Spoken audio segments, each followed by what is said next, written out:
As a second generation Latino born and raised in the United States, I definitely had the privilege of not having to go through many of the experiences that family members, even from my same generation, my direct cousins, had to go through themselves. And so I saw this as an opportunity for me to actually understand or better understand the experiences of my own family and members of my own community, that for them this is part of their life story.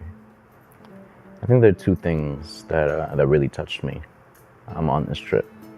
I think the first one was our visit to Friendship Park, of seeing God's creation literally ignore the borders.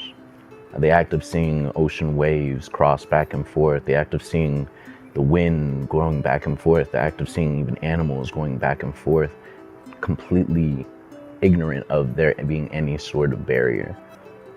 But at the same time, this obsession with humans not being able to pass this arbitrary line.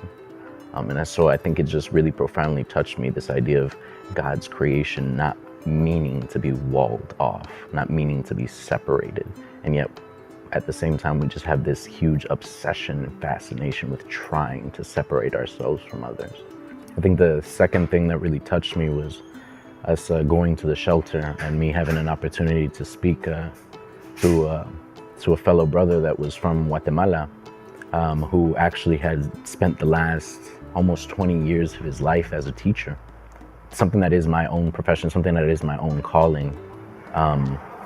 And I think it was just really powerful being able to have a conversation with him about the experience of teaching, and realizing that the conversation I was having with him is the same conversation that I have with my coworkers at work every day.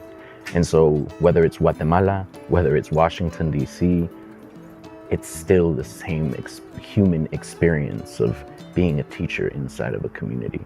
And so all I could think is, this dude would fit in perfectly at my job.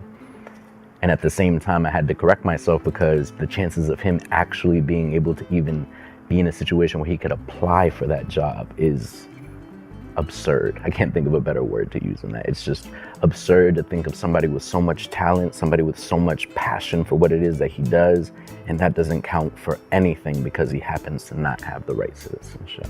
I think one of the things that really impacted me was this idea of just this separation, this intense and traumatic separation of community. It's just reaffirmed my commitment to being that community for them, to being that family that they might be missing, to being that brother that they might have left behind, to being that neighbor that they wish they could still talk to.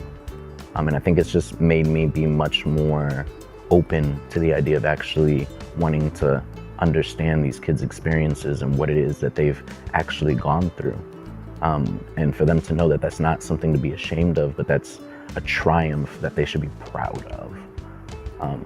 And I just hope that I can responsibly and adequately be able to give them what I feel like I've had the privilege of being able to have, which is having some realm of stability in my life and not having to be picked up from one place to another.